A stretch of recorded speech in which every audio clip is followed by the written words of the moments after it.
ॐ गुरुर्ब्रह्मा गुरुर्विष्णु गुरुर्देवो महेश्वरा गुरुर्साक्षात् परब्रह्म तस्मै श्रीगुरुवे नमः। आदौ देवकी देवगर्भजननं गोपीगिरिवर्धनं मायापूतनजीवतापहरणं गोवर्धनोद्धारणं कंसच्छेदनकौरवादिहननं कुन्तीसुता पालनम् एतत् श्रीमद्भागवतं पुराणकथितं श्रीकृष्णलीलामृतम्। निगमकल्पतरोर्गलितं फलं शुकमुखाद्रव अमृतसंयुतं पिबत भागवतं रसमालया मुहुरहो रसिका भूरि भावुका। भगवान श्री कृष्णचंद्र नारायण जी के चरण कमलों में नतमस्तक होकर के भगवान गुरु श्री वेद व्यास जी के चरणों में नतमस्तक होकर के हम ये श्रीमद् भागवत महापुराण पंचम स्कंद के सप्तम अध्याय को पढ़ रहे हैं, जिसमें भरत चरित्र के बारे में कहा गया है।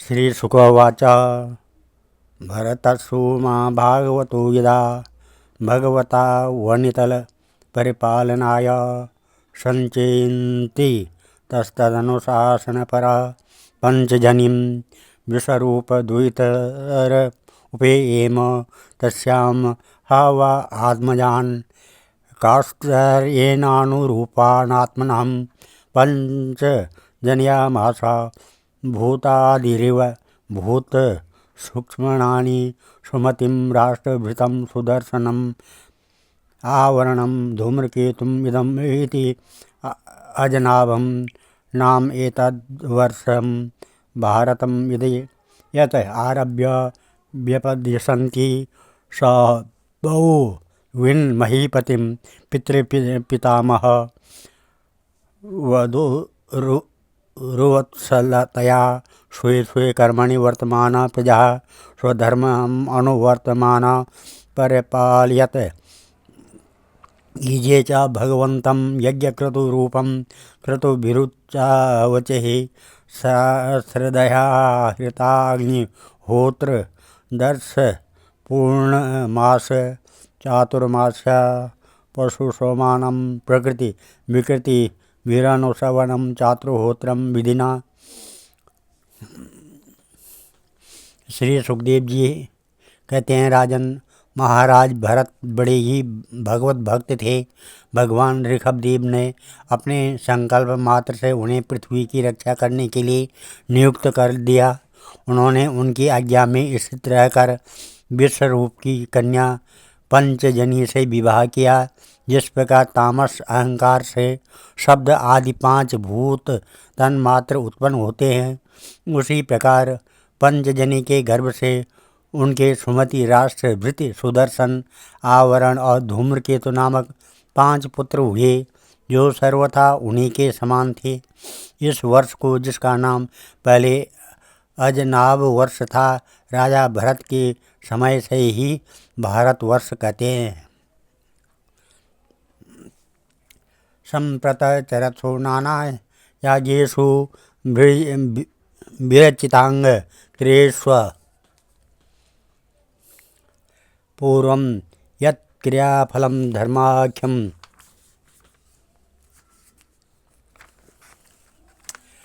परे ब्रह्माणि यज्ञपुरुषे सर्वदेवता लिंगानां मंत्राणाम् अर्थ नियम कतया साक्षात्कर्तरि परदेवतायां भगवती वासुदेव एवं भाव्यमानम् आत्मने पुण्य मृदित कषायो हवि स्वधर्योर्भिर्गृह्यमाणेषु स यजमानो यज्ञभाजो देवास्तान् पुरुषा वयवेश्वभ्य ध्यायत् एवं कर्म विशुद्ध सत्वस्यान्तरि हृदया का शरीरे ब्रह्माणि भगवती वासुदेवे महापुरुष रूपोपलक्षणे श्रीवत्स कौस्तुभ वर्णमालादि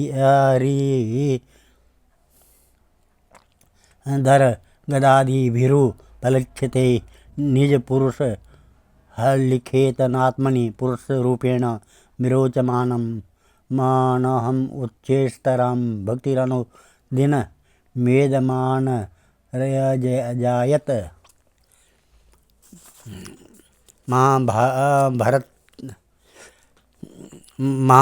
महाराज भरत बहुज्ञ थे।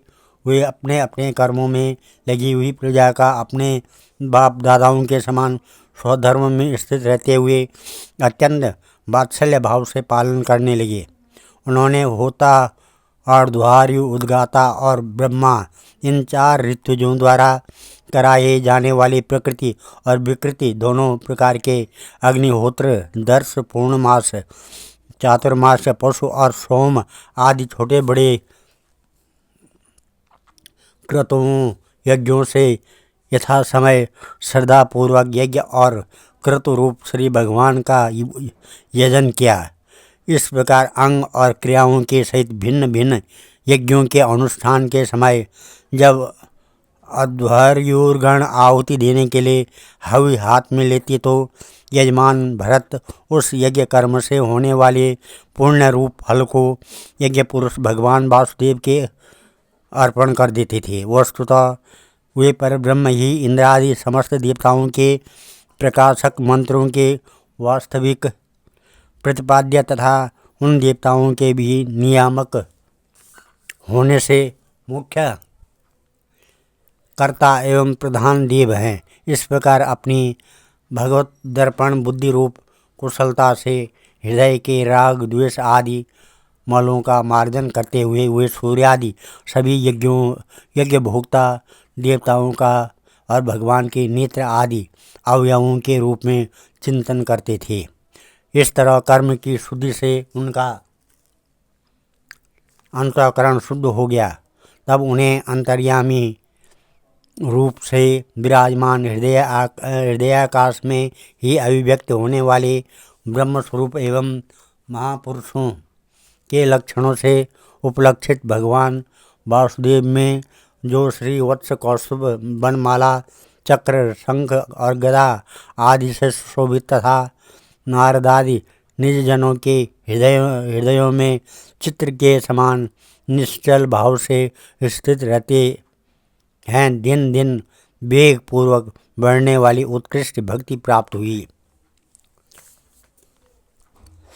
एवं वर्षायुत सहस्र पर्यंता वसितकर्म निर्वाण व सुरोधि भुज्यमानं स्वतनयेभ्यो रिक्थं पितृपैतामहं यथादायं विभज्य स्वयं सकल स्वनिकेतात् पुलहाश्रमं प्रव्राज यत्र ह वाव भगवान हरिराद्यपि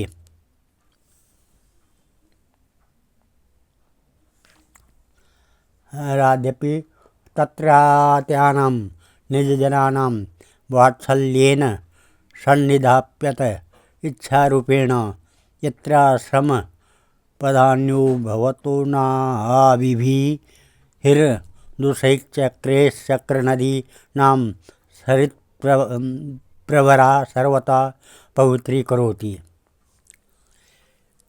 इस प्रकार से 1 करोड़ वर्ष निकल जाने पर उन्होंने राजभोग का प्रारब्ध क्षीण हुआ जानकर अपनी भोगी हुई वंश परंपरागत संपत्ति को यथायोग्य पुत्रों में बांट दिया। फिर अपने सर्व संपत्ति संपन्न राजमहल से निकलकर वे पुलहाश्रम हरिहर क्षेत्र में चले आए। इस पुलाश्रम में रहने वाले भक्तों पर भगवान का बड़ा ही वात्सल्य है। वे आज भी उनसे उनके इष्ट रूप में मिलते रहते हैं। वहाँ चक्र नदी, गंडकी नाम की प्रसिद्ध नदी, चक्रकार शालिग्राम शिलाओं से जिनके ऊपर नीचे दोनों ओर नाभि के समान चिन्ह होते हैं, सब ओर से ऋषियों के आश्रमों को पवित्र करती रहती है।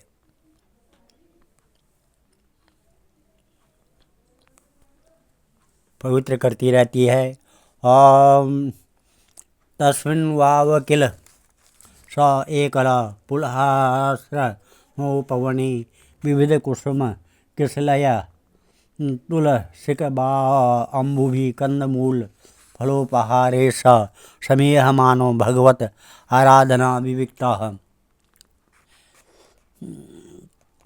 उपरत विषयाभिलाष उपवृतोपशम परां निवृत्तिमवाप तथेतत्मविरतत्पुरुषा परिचर्यया भगवती प्रवर्धमानानो राग भरद हृदय शिथल्य प्रहर्ष वेगेनात्म न्युभिद्यमानो रोम पुलक कुलक औत्कंठ्य प्रवृत्त प्रणय वाष्पनिरुद्धावलोकनयन एवं निज रमणारुण चरणारविंदानु ध्यान परिचित भक्ति योगेन परिप्लुता परमालाद गंभीर हृदय राद वगाधि कणस्तामपि क्रियमाणं भगवत्या सपर्यां न सस्मरामार इत्थं धृत भगवत व्रत एणे याजिन वासासानु सवना विषेकार्ध कपिशकुटिल जटा कलापेन च विरोचमान सूर्यर्चः भगवन्तं हिरण्मयं पुरुषं ऊज्याने सूर्यमंडले अभ्युपतिष्ठ नेतु दुहुवाचः। उस पुलहाश्रम के उपवन में एकांत स्थान में अकेले ही रहकर वे अनेक प्रकार के पत्र पुष्प तुलसी दल जल और कंद मूल फल आदि उपहारों से भगवान की आराधना करने लगे।